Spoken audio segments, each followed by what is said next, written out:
a sitting president was killed in that intervention. So Professor Campbell here is going to talk to us about that. How is it related to the desire to have African currency? There are other colleagues here who will be responding to his talk.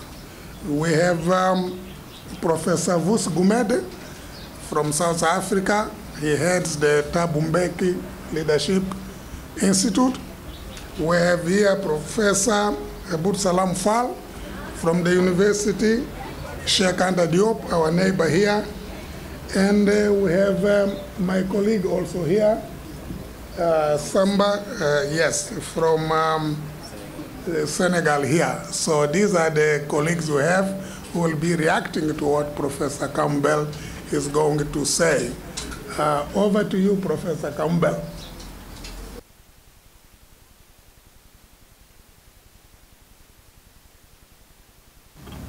Good afternoon, everyone. First, I would like to thank CODESRIA for including this public lecture in the ongoing Institute on Democratic Participation and Economic Transformation in Africa. This is another opportunity for Africans, and in particular, the CODESRIA community, to discuss one of the most burning questions for the peoples of Africa, for African diplomacy, and the future of the peoples of the world. Indeed, the question of the role of foreign capital in the destruction of Libya is of major concern to all peace-loving peoples in the world. I want to especially thank the Director of Training, Dr. Ibrahim Oanda, for the initiative in setting in motion this discussion. CODESRIA is a very important section of the Pan-African intellectual community, and all of the efforts of CODESRIA to repair the damage that has been wreaked by the misinformation from Western media, the miseducation about what is going on in Africa about terrorism, means that we have special work to do in the Pan-African world. The discussion in the lecture today will be drawn from my book, which is Global NATO and the Catastrophic Failure in Libya, Lessons for Africa in the Forging of African Unity. What I've argued in this book is that one of the unintended consequences of the NATO intervention in Libya was to advance the pace of the understanding of why it is necessary to unify the peoples of Africa and for there to be clarity about the nature of the international financial system. Some of what I want to speak to today did not appear in this book because it happened after the book was published, especially the wars in Libya since 2014. And I want to draw your attention to the judgment in the High Court of London of October 2016 of the Libya Investment Authority against Goldman Sachs. The learned judge, Judge Vivian Rose, found that Goldman Sachs did not have a case to answer for because Goldman Sachs had a dalliance with the $67 billion sovereign wealth fund and had mobilized the Libyan Investment Authority to engage into the speculative activities of what we in this institute have been called the dark markets. That is the shadow banking, the world of derivatives, the world of that comprises the what we call the financialization of energy markets. So in this world of hedge funds, structured derivatives, and other opaque financial activities, we in this Institute of Democratic Participation believe that it's very necessary for Africans to be aware of what's going on in this arena of finance capital. Most societies and peoples of the world want these banks to be brought under control. But Goldman Sachs benefited in the ruling because in 2014, 2.5 years after the case was brought before the High Court, there was a war in Libya and there was no government. Therefore, one could not represent the Libyan Investment Authority in this arena. And so we have seen that the finance institutions are direct beneficiaries of the warfare that is going on in Libya. In this presentation, I want to challenge my colleagues in the African intellectual community to say why we do not have enough discussion in Africa on what is going on in Libya. Why is it we do not have enough discussion on the need for an African currency, the African Monetary Fund, and the African Central Bank? When the United Nations passed Resolution 1970 in 2011 and Resolution 1973, those who had signed this resolution did not understand then that the resolutions were for regime change in Libya. 6 years after the events in Libya and after the role of the Security Council, one of the things African intellectuals are calling for is for the Security Council of the United Nations to have a thorough investigation of whether NATO exceeded its mandate in Libya. But the United Nations cannot call for this investigation unless the African Union calls for this investigation. And the African Union cannot call for this investigation unless African scholars and African institutions call for this investigation. So I want to use this opportunity to engage CODESRIA and the CODESRIA community to see how it is we can be more proactive in putting forth the African point of view in these international developments.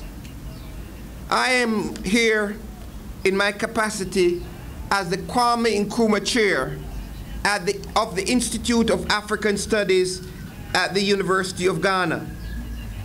As the Kwame Nkrumah Chair, our job is to advance the work of Kwame Nkrumah in relationship to the challenge of how to accelerate the unification of the African peoples. And having stated what we want to do, I want to recommend to you a number of books on the question of Libya. First is a book by Vijay Prashad, Arab Spring and Libyan Winter. The other is by Maximilian Forte, Slouching Towards CERT, NATO's War in Libya and Africa.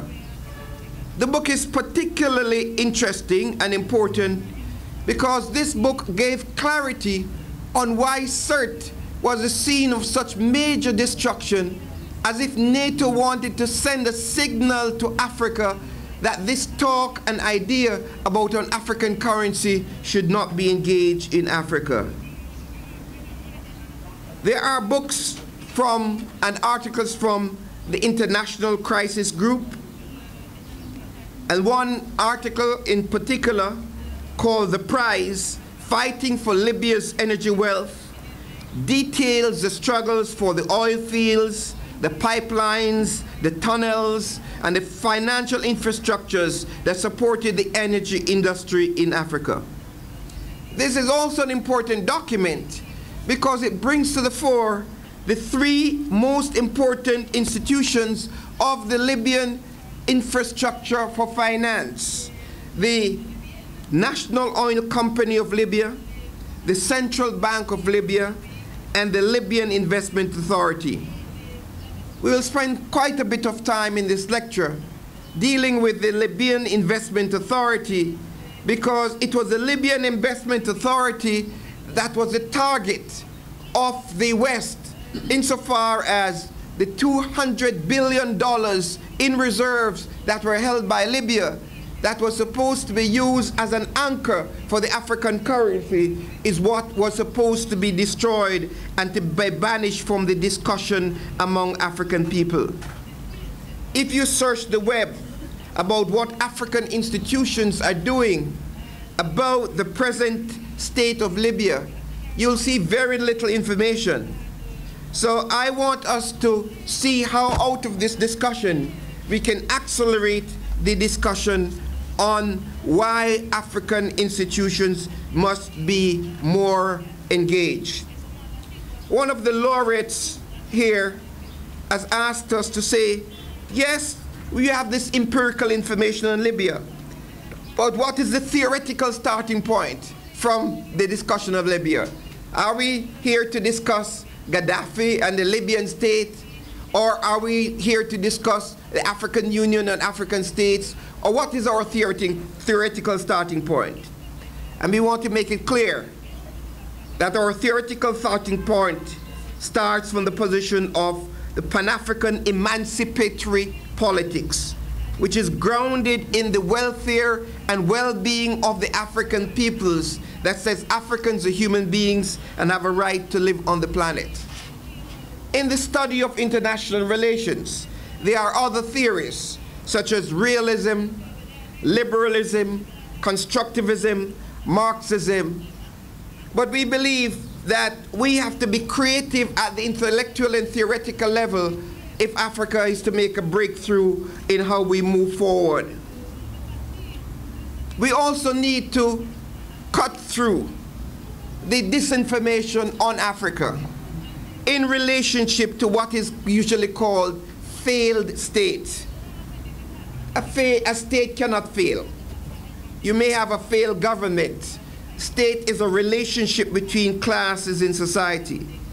But we need to see how the destruction in Libya had been premised on the idea of humanitarianism, what is called responsibility to protect, and how this humanitarianism was being used as a basis for supporting Western intervention in Syria. African intellectuals need to be even more engaged in what is going on in Syria and West Asia, because we can see that what is going on in Syria and West Asia are part of the outcomes of this war in North Africa. For the past 6 years, I have been seeking to get African institutions to call seminars and conferences, and I'm hoping that CODESRIA can join with the Kwame Nkrumah Chair and the Julius Nyerere Foundation of Tanzania to see how we can mount an engaged political effort to have more discussion on what's going on in Libya. This is the starting point for what we are going to do in this lecture today.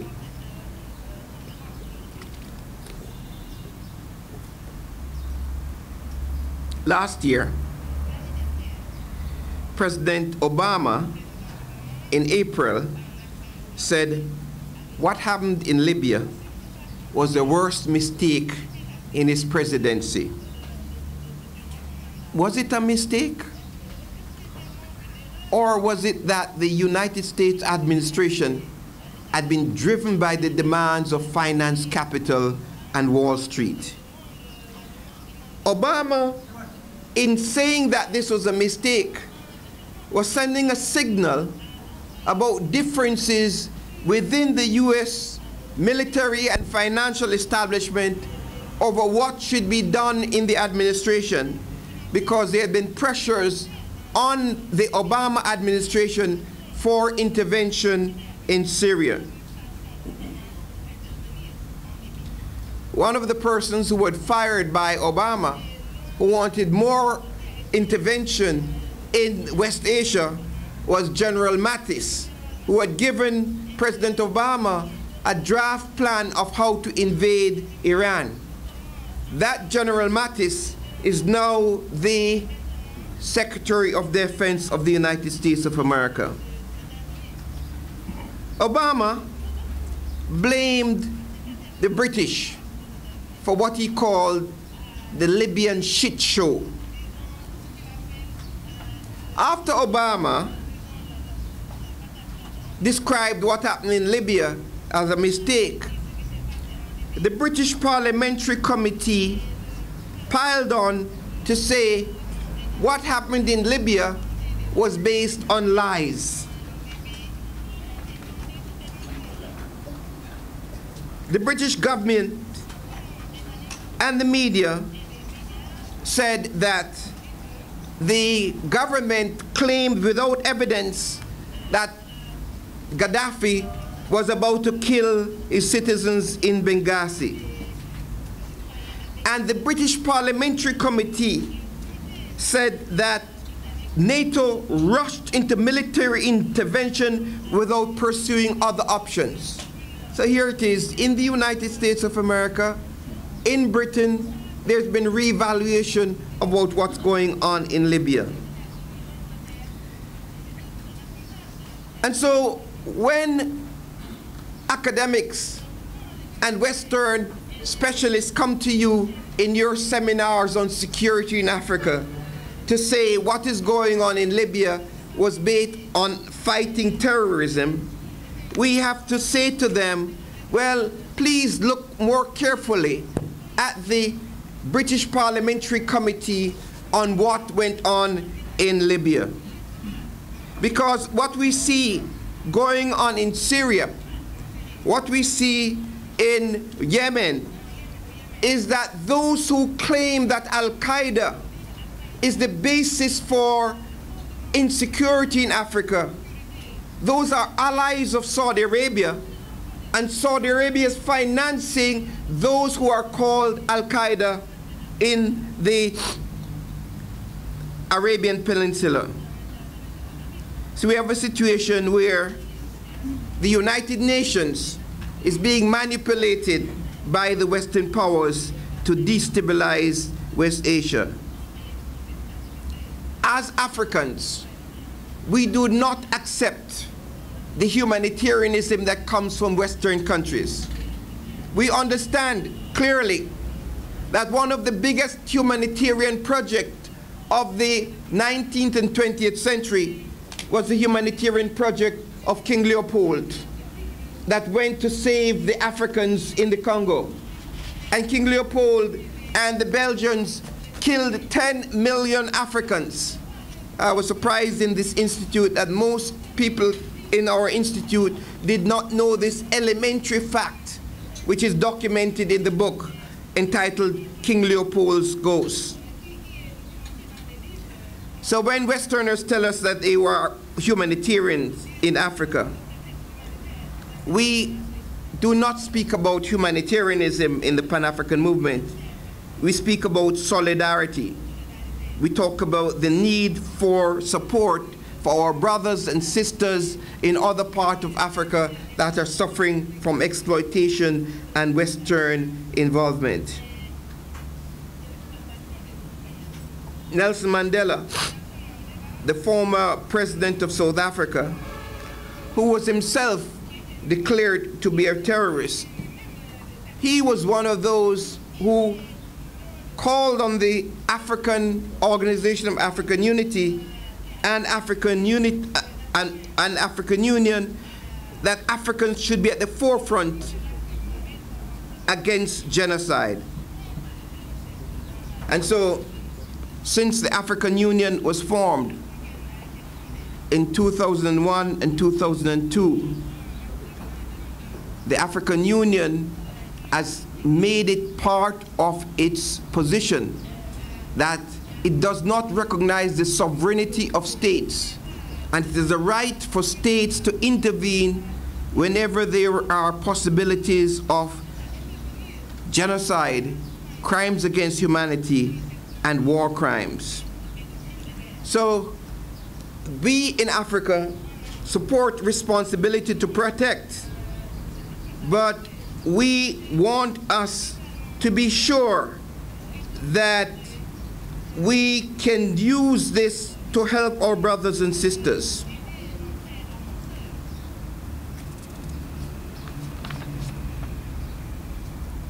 In this institute, we've been discussing the inability of ECOWAS to come to the assistance of our brothers and sisters in Nigeria who has faced this menace of Boko Haram. But whenever France calls a meeting about terrorism, we have many of our leaders coming together. In this lecture, we want to see what happens in Libya as part of information warfare against Africa. Most modern wars involves information warfare, which is more important than the actual fighting. Information warfare prepares the Western population for them to politically support warfare, to finance warfare, prepare the population to support the military intervention, and to support the continued use of military means of engagement in other parts of the world. So for example, the information warfare started when it said that the Libyan government was making plans to kill its own people. Now, since the era of Trump, we now call this fake news. But fake news is part of the whole information warfare. And this information warfare had been set in motion so that we could have the resolutions of the United Nations. Now, a year after Libya, I called a conference at the university I teach in Syracuse, and I asked the Indian ambassador and the South African ambassador, I said, why did you sign on to this resolution in 2011? They said, we signed on to this resolution because we understood the resolution to mean that the United Nations was concerned about the citizens of Libya. We did not sign on to this resolution for NATO to carry on an incessant bombing campaign against Libya. I said to the Indian ambassador, who was then on the Security Council, I said, then why do you not support the call by Africa to have an investigation of what went on when NATO exceeded its mandate? He said, we will call for such an investigation, but the call must come from Africa. And so far, many African countries are still too timid in their relationship with countries such as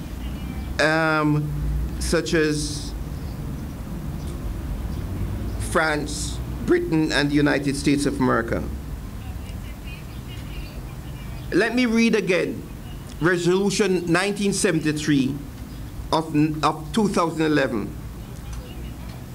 It said, demands immediate establishment of a ceasefire and a complete end to violence and attacks against abuses of civilians, impose a no-fly zone over Libya, authorizes all necessary means to protect civilians and civilian populated areas, except for foreign occupation zone, strengthen the arms embargo, and particular action against mercenaries by allowing for forcible inspections of ships and planes. imposes a ban on all Libyan designated flights, imposes an asset freeze on Libyan assets owned by Libyan authorities, and reaffirms that such assets should be used for the benefit of the Libyan people, and extends a travel ban.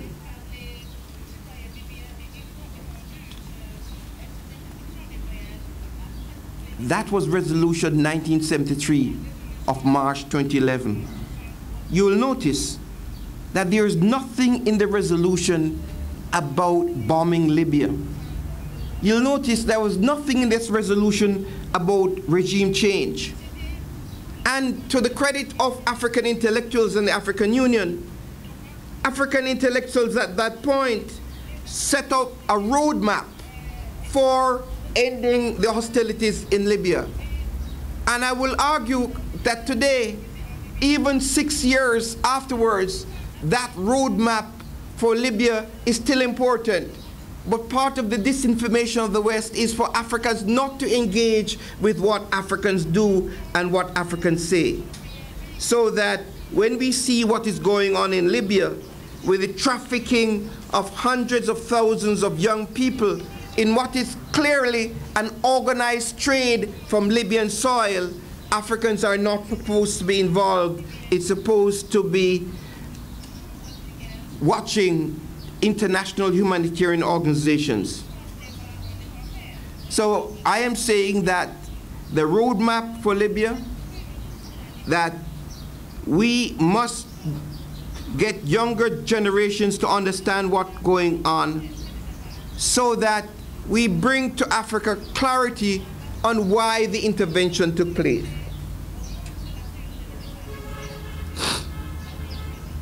Nicolas Sarkozy, who was then the President of France, in an email to the Secretary of State of the United States, Hillary Clinton, former Secretary, set out very clearly why the intervention took place. The information came out last year during the election. And in March 2011, Sarkozy spelled out 5 reasons why there had to be intervention in Libya. Says France, number 1, France wanted to gain a greater share of Libyan oil production. Secondly, the intervention was necessary to increase French influence in North Africa. Number 3, to improve the internal political situation in France. That's the internal political situation in France is dependent on instability in Africa. Number 4, to provide French military with the opportunity to reassert its position in the world. And number 5, to address the concern of his advisors over Gaddafi's long-term plans to supplant France as the dominant power in Francophone Africa. Every intellectual, every student, every soldier, every diplomat should study the email of Sarkozy to Hillary Clinton, because it is here that we have spelled out the real reasons for the intervention in Libya. One of the things that is not well known about Libya, and that Sarkozy and the French covets, is a large ocean of fresh water under Libya, which is called the Nubian Aquifer. Most people focus on oil resources in Libya, but the Nubian Aquifer is a vast ocean of water which will be used in the future for the irrigation and the rebirth of that part of Africa, the part of Africa that the West wants to exclude. That's why they talk about this so-called sub-Saharan Africa. When you hear about this water and the oil, we know about the wealth of labor of NATO, of Libya. So why do we call this book global, why do we talk about global NATO? And what is NATO? We know the North Atlantic Treaty Organization was formed after World War II in itself to protect the interests of the West. I will tell you a little story. When World War II was at its height,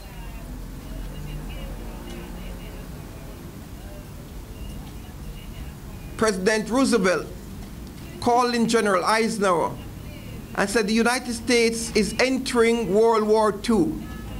We have two theaters of war. In Japan with the Pacific War, and in Europe against fascism. And he asked General Eisenhower, where should we enter this war?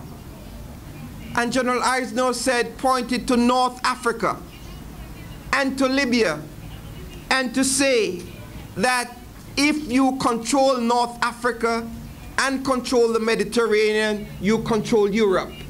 And therefore, from a geopolitical point of view, it is very important to control North Africa.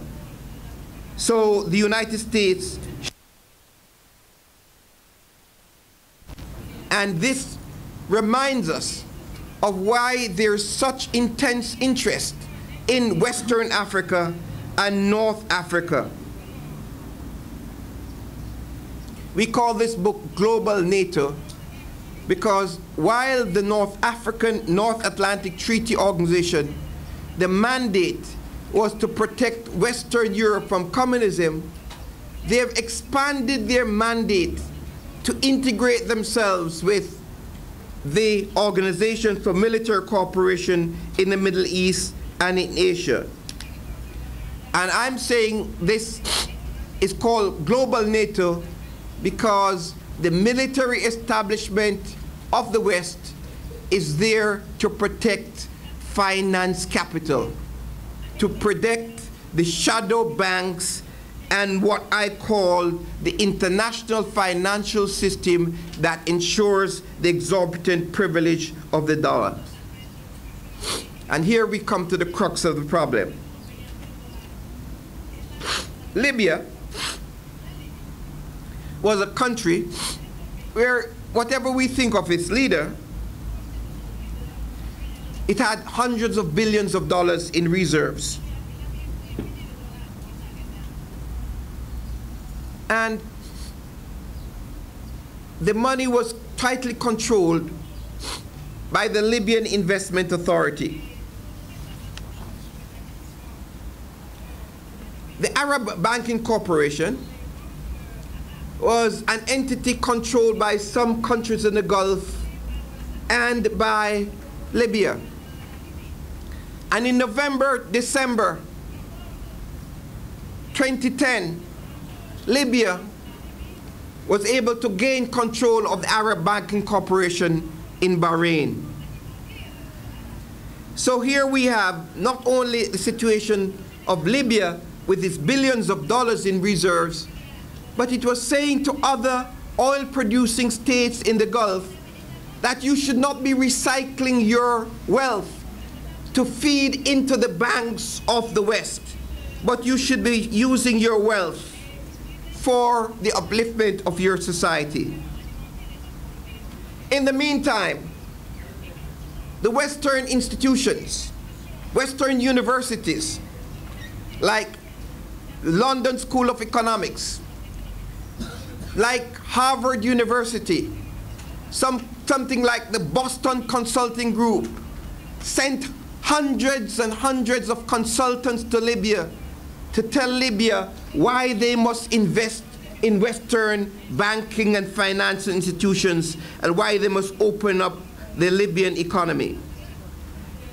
And so the Central Bank of Libya, that was tightly controlled outside of the International Monetary Fund, the National Oil Company of Libya, that was tightly controlled by the Libyan government, and the Libyan Investment Authority were the targets of the liberal intellectuals of the West and the Western banking structures. After the Wall Street collapse, Goldman Sachs, inveigled with elements of the Libyan Investment Authority, to take $5 billion from the Libyan Investment Authority to be invested in Wall Street in high-yielding securities. And Goldman Sachs lost this money. And when the intervention took place, the Libyan government had been calling on Goldman Sachs to make good on this investment of $5 billion that was made in Wall Street.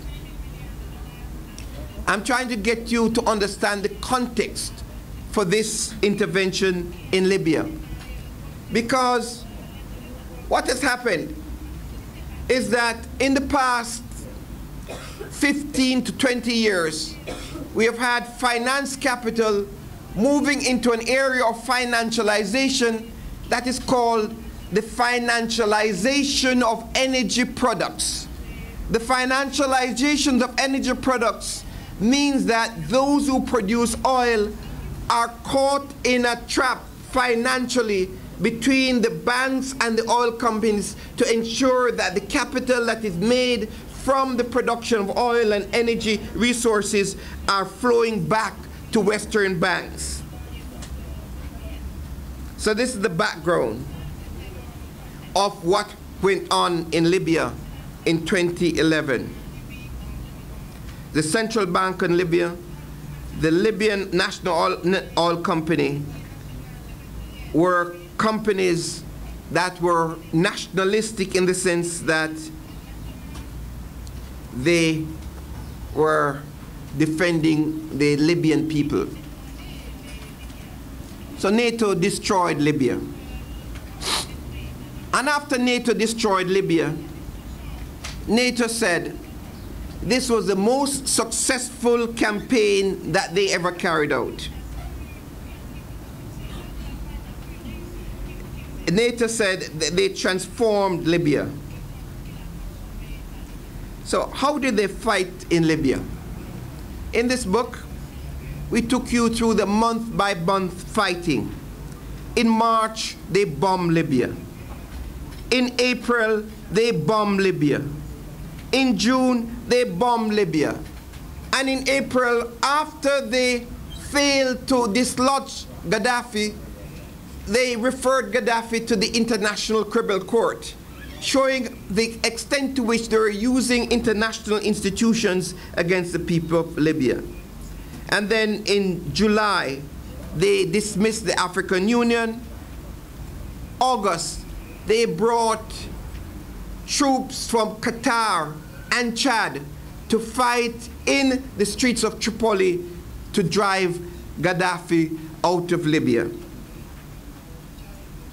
The point was that they were using a new mode of warfare that NATO is involved in, but they failed in Libya, in Syria, after carrying out this form of warfare in Syria. The first aspect of this warfare is to bomb by air. Because Western children don't want to fight in wars anymore, they seek to bomb from the air. Secondly, they use special forces, what they call special operatives. Thirdly, they use local militias. And fourthly, foreign forces that are aligned with them. This is how they went into Libya. But I want us to focus on the aspect of the war that is not discussed.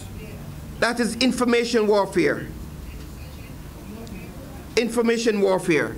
Because information warfare also involves cyber warfare and misinformation in Africa.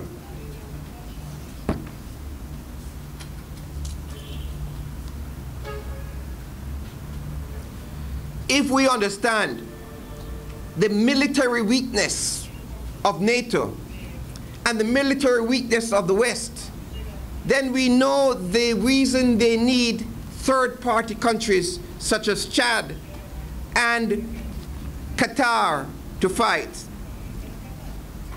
I should note to you that since this war in Libya, the relationship between Saudi Arabia and Qatar has broken down to the point where the son of Gaddafi that was in jail in one part of the country has now escaped to another part of the country that is held by the United Arab Emirates and Egypt and General Haftar and that section of the West that is opposed to these different governments in Libya. Because we've had today a situation of instability in Libya with 3 different governments in Libya. So, what is the role of CODESRIA? What's the role of African intellectuals? It seems to me that when the United States of America established the United States Africa Command and the French intervenes in West Africa to say that they're fighting against terror, it seems to me that African intellectuals must be at the forefront of opposing the United States Africa Command and opposing French military intervention in Africa. Only this week, the head of the United States Military Command in Africa said clearly to the people of Kenya that the people of Kenya should not vote out the present government because Kenya should remain in Somalia. To the people of Kenya. So here's a case of clear intervention by the U.S. Africa Command in the politics of Africa, and African intellectuals are silent. I can tell you that as the Kwame Nkrumah chair, Kwame Nkrumah was calling for the establishment of an African High Command.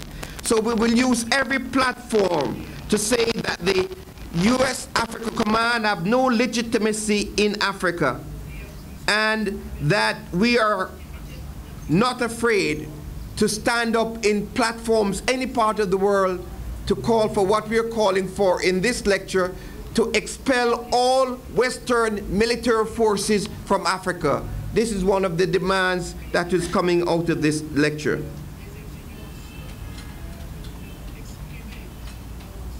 Kwame Nkrumah is one of those leaders that some Pan-Africanists call a continentalist, because those who want to divide Africa says that Africans should not be united, and we talk about so-called sub-Saharan Africa. So we have the need for understanding what went down in Libya, and we have to ask ourselves, in August, they captured Tripoli. They controlled Libya, in Tripoli. And Gaddafi escaped to Sirte. And when Gaddafi escaped to Sirte, they tracked down Gaddafi. They captured him alive. But why did they have to kill him? Why did they have to sodomize him? It is the contention of this book that the sodomization, dehumanization of Gaddafi was an attempt to humiliate Africa and to say to Africa, any leader that you have that stands up for African independence will be destroyed. I was never a supporter of Gaddafi. At least I am old enough to remember the days when Gaddafi was supporting Idi Amin in Uganda and supported Idi Amin in the war that we call the Uganda-Tanzanian War. So I'm not a supporter of Gaddafi, but the question of the intervention in Libya, the killing of Gaddafi, and the humiliation of Gaddafi, and the theft of Libyan resources by Goldman Sachs and Wall Street is more important than the person of Gaddafi. And part of the disinformation campaign is for African intellectuals and diplomats to disengage themselves from what's going on in Libya. So today we have a situation where we have 3 governments in Libya. We have 3 governments in Libya, and there's an attempt to bring some rationality by the West. I want to conclude so that we have some time for discussion. And in conclusion, I want to say, what are some of the lessons we need to learn from Libya? What are some of the lessons we need to learn from what happened in Libya? The first lesson we need to learn is Africans must get hold of the information of what's going on in Africa and make their own decisions on it. African intellectuals, at the time of the NATO intervention in Libya, brought out a document that was signed by 200 African intellectuals to say that Libya is an African country and NATO should not be involved there. That initiative that was taken by African scholars in South Africa should be expanded, and it's still important. In other words, we should not accept the designation of terrorism by the West. We should not accept the idea that France is fighting terrorism in the Maghreb and that France is there to bring peace in Africa. The second responsibility that comes from this meeting is a responsibility to call for the African Union to pressure the United Nations for a re-evaluation of what went on in Libya so that the West can account.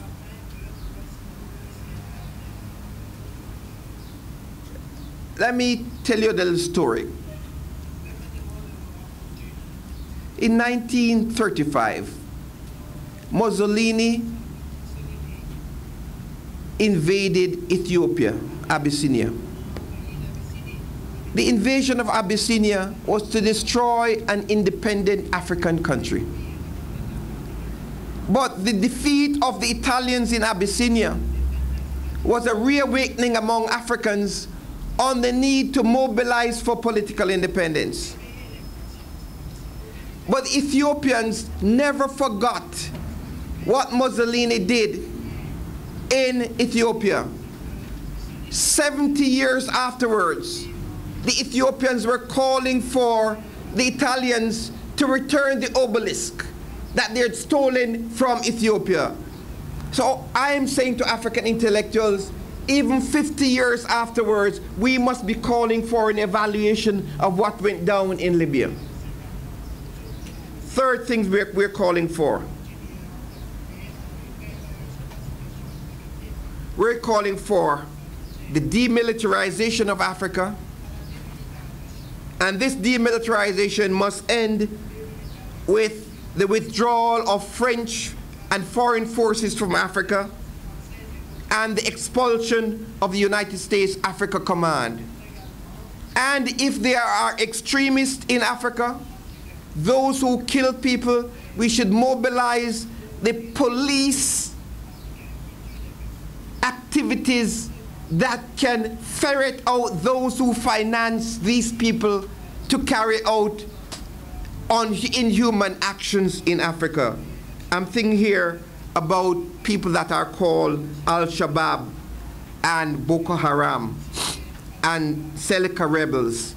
That cooperation within Africa by Africans to ferret out those who finance those people would yield a lot, because we cannot have the United States saying they're fighting Al-Shabaab in Somalia, and the Somalia Wahhabists are financed by Wahhabists from Saudi Arabia, and they're an ally with the United States of America.